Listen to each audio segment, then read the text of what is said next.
Vladimir Putin sta riportando la Russia a riscoprire l'antica dimensione imperiale. Le piattaforme per l'estrazione degli idrocarburi sulle coste orientali dell'Adriatico e dello Ionio. La Via Ignazia, il rilancio turistico dell'antica strada romana in Albania. Wroclaw, l'antica Breslavia, si rilancia nel futuro come capitale europea della cultura. Lo scrittore Ognjen Spahic racconta il difficile cammino del Montenegro verso la democrazia. Российской Федерации Владимир Владимирович Путин.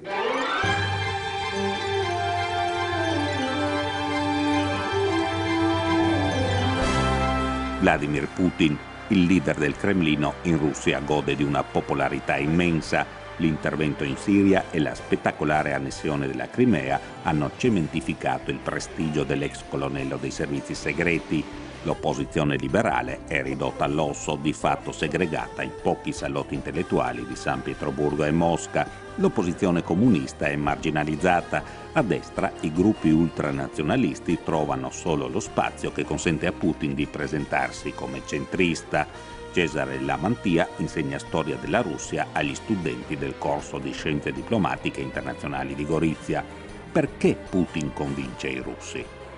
È in grado di operare una politica estera aggressiva pur non creando problemi eccessivi alla Russia contemporanea. Le sanzioni che gli hanno imposto alla Russia hanno creato problemi economici, ma di fatto hanno rafforzato la leadership putiniana all'interno della Russia contemporanea. Putin cura molto la sua immagine. Al presidente russo piace presentarsi in pose sportive e virili. Questo culto della personalità ha radici nella storia russa o è un prodotto nuovo, un prodotto delle agenzie pubblicitarie? Sulla promozione della figura del leader i russi non hanno niente da imparare da nessuno. Non so se si è visto qualche volta, si trova benissimo in rete l'immagine di quando il presidente della federazione esce dai suoi appartamenti.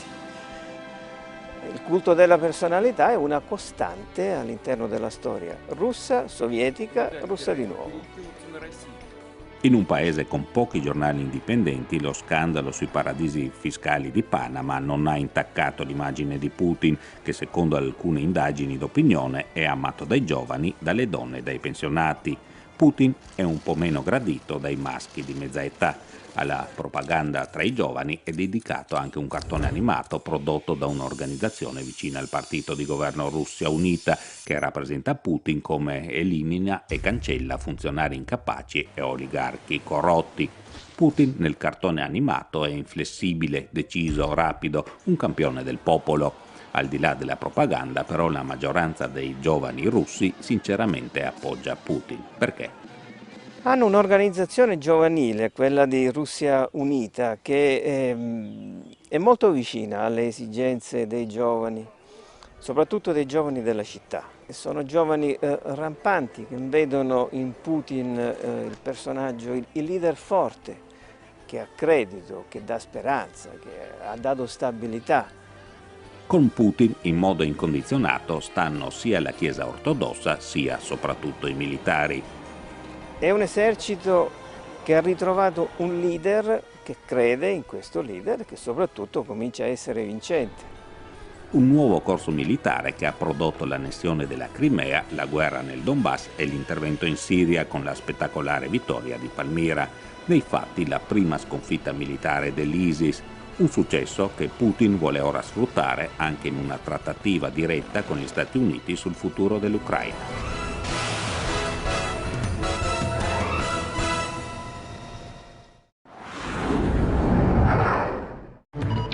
Sabato 16 aprile Papa Francesco sarà insieme al patriarca ecumenico di Costantinopoli, Bartolomeo I, a Lesbos. Sull'isola greca incontrerà gli emigrati provenienti dai paesi del Medio Oriente, dell'Asia e dell'Africa, afflitti da guerre e miseria.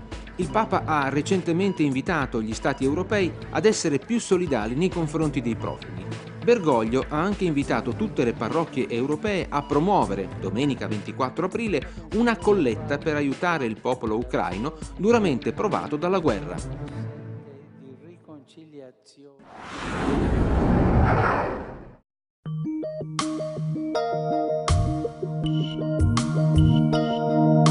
Domenica prossima ci sarà il referendum promosso da 10 regioni italiane sulle trivellazioni petrolifere nei nostri mari. I cittadini dovranno decidere se consentire alle società già in possesso dei permessi di continuare ad estrarre senza limiti di tempo gas e petrolio nell'area delle 12 miglia dalla linea di costa. Vi proponiamo, senza entrare nel merito del quesito referendario, una breve panoramica sullo sfruttamento degli idrocarburi sulla sponda orientale dell'Adriatico e dello Ionio. Nelle peraltro molto piccole acque territoriali della Slovenia e della Bosnia-Erzegovina non ci sono giacimenti. In Croazia, nel mare di rimpetto l'Istria, già dagli anni 60 sono attive piattaforme per l'estrazione del metano. Alcuni di questi impianti sono in comproprietà con l'ENI e con l'Edison. In Croazia il precedente governo socialdemocratico voleva dare in concessione per lo sfruttamento degli idrocarburi praticamente tutta la parte orientale dell'Adriatico. Il nuovo governo di centrodestra, sulla spinta dell'opinione pubblica, contraria all'estrazione del petrolio in mare, ha però annullato le procedure per le nuove concessioni, confermando tuttavia i permessi per gli impianti di estrazione di gas già esistenti. Il Montenegro si appresta a mettere all'asta delle concessioni trentennali per lo sfruttamento dei giacimenti nelle proprie acque territoriali, 13 blocchi offshore lontani dai 140 ai 160 km dalle coste italiane. La Croazia ha rivendicazioni su parte delle aree marittime poste in concessione dai montenegrini. L'Albania ha effettuato delle ricognizioni geologiche in mare. Per il basso costo attuale degli idrocarburi, l'interesse industriale non si è concretizzato. Anche la Grecia vuole investire nello sfruttamento di gas prodotto dalle piattaforme offshore. Nel 2013 il governo Samaras di centrodestra aveva messo in concessione più di 20 campi nello Ionio e nelle acque di Creta. L'interesse per le attività offshore è stato confermato dal governo Tsipras. Anche in questo caso, però, la caduta dei prezzi degli idrocarburi sta rallentando gli investimenti.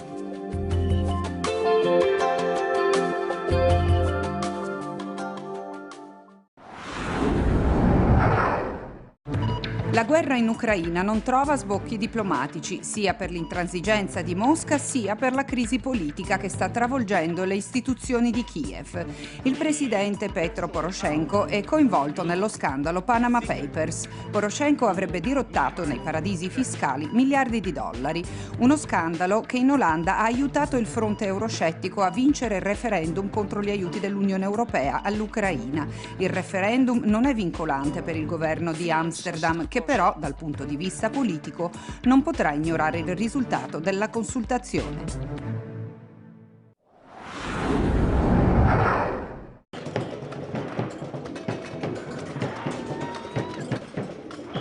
Quattro cortei partono da diversi angoli della città per ritrovarsi nel centro storico di Breslavia, Wrocław in polacco.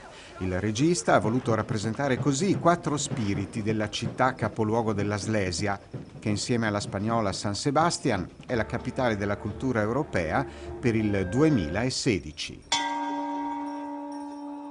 Wrocław racconta la propria storia alla Polonia e all'Europa ed esplora allo stesso tempo cosa vuol dire essere europei.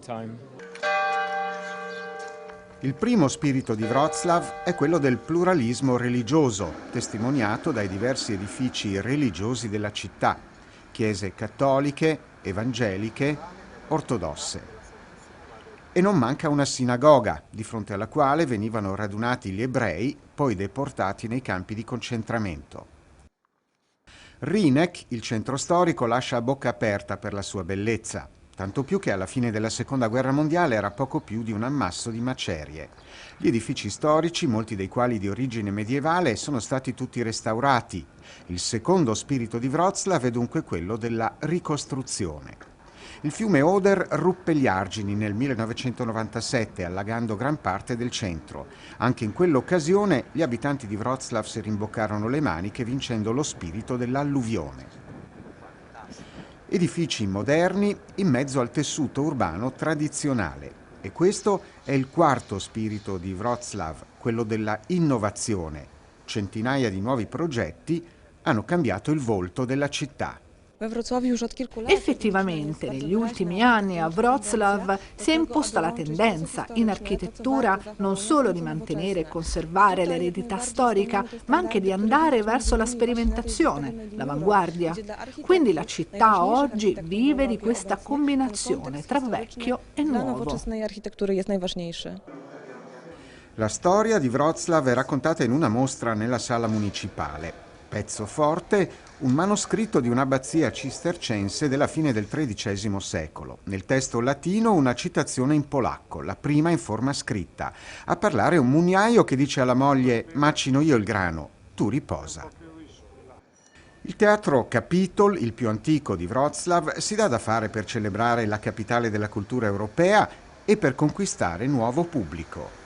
Al Capitol non ci limitiamo a portare in scena gli spettacoli in cartellone, coltiviamo anche altre forme di espressione. Ad esempio, organizziamo workshop per i bambini, sperimentiamo con la telecamera, invitiamo il pubblico alle prove delle messe in scena e dei concerti.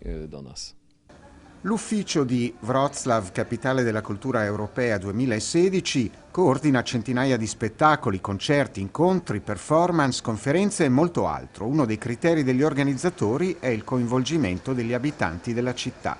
Il pubblico deve partecipare e essere protagonista delle iniziative. Noi contiamo sul fatto che queste esperienze lasceranno qualcosa di duraturo in chi le ha vissute e convinceranno molti a svolgere un ruolo più attivo nella vita culturale della città. Tra spettatori e attori sono decine di migliaia le persone che partecipano ai progetti di Wrocław, capitale della cultura europea. Molto resterà, anche quando il sipario a fine anno si sarà abbassato.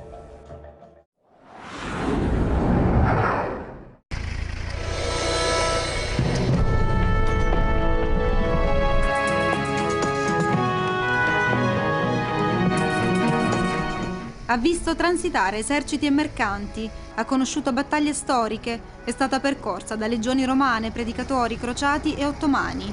È la via Ignazia, costruita dai Romani nel II secolo a.C., prolungamento della via Appia in Oriente, dalle città di Durazzo e Apollonia fino a Bisanzio. Ora questa autostrada dell'antichità potrebbe rivivere grazie a un progetto di riscoperta e riqualificazione portato avanti dal governo albanese. La via Ignazia è importante da tanti punti di vista.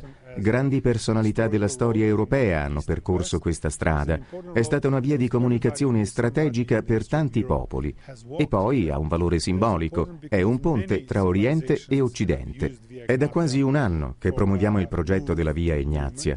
Vogliamo farla diventare un prodotto turistico per far sviluppare economicamente questa regione, una delle più povere dell'Albania. L'idea è quella di creare un itinerario turistico lungo l'antica via, con stazioni di sosta, cartelli informativi e pietre miliari. Si parte da Durazzo, a 2 passi dall'anfiteatro, la prima tappa del percorso che attraversa la parte centrale dell'Albania fino al confine con la Macedonia. Si possono vedere gli esempi positivi di Santiago di Compostela, della via Francigena. In Europa ci sono tanti buoni modelli da cui possiamo prendere spunto. Il governo sta supportando questa prima fase. Stiamo installando i cartelli lungo il percorso e stiamo completando gli studi sulla strada. È un lavoro che continuerà nei prossimi anni.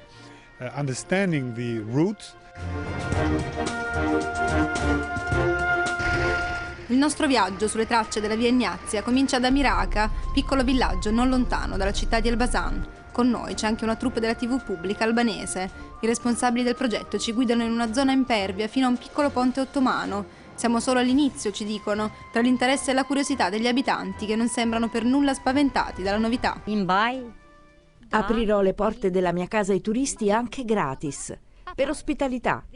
Ora quest'area non è facilmente raggiungibile, ma se verrà riqualificata potranno arrivare molte persone.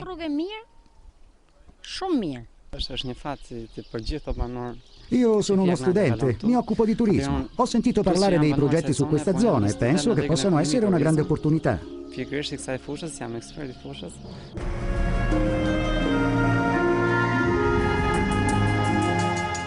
Il governo albanese sta finanziando la prima fase con $120.000, ma l'obiettivo è quello di ampliare il progetto, portare avanti una campagna di promozione e cercare collaborazioni internazionali, guardando anche all'Italia. At the moment there is a lot of interest among Italian institutions, Italian universities in particular. Al momento c'è un grande interesse da parte delle istituzioni italiane, soprattutto da parte delle università. Lo scorso agosto abbiamo percorso la via Ignazia con alcuni studiosi dell'Università di Venezia. È stato molto stimolante osservare la via dal punto di vista italiano e da quello albanese.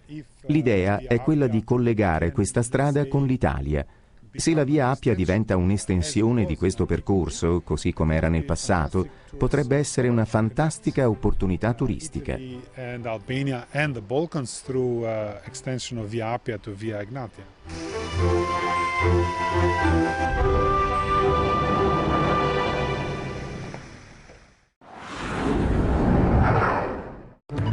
Ignoti ladri hanno beffato la polizia croata svaligiando il magazzino protetto e la cassaforte della questura di Zagabria. I ladri hanno rubato 280.000 euro in contanti e 2 chilogrammi d'oro. Il bottino era stato sequestrato ad un noto spacciatore ed era una delle prove dell'indagine. La procura di Zagabria sospetta che i responsabili del furto siano poliziotti in servizio o in pensione che sapevano dove era custodita la refurtiva.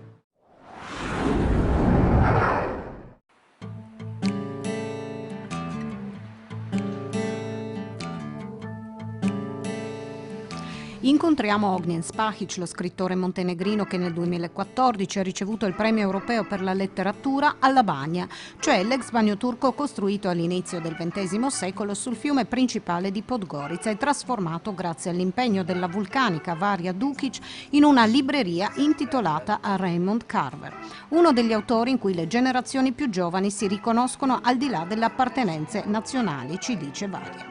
E infatti alla Carver si intrecciano cirillico e latino, si presentano libri di autori serbi, croati, albanesi, sloveni, oltre che montenegrini. Si organizzano eventi e premi che fanno incontrare gli intellettuali delle ex repubbliche federative. Ma che cosa significa essere scrittori in Montenegro?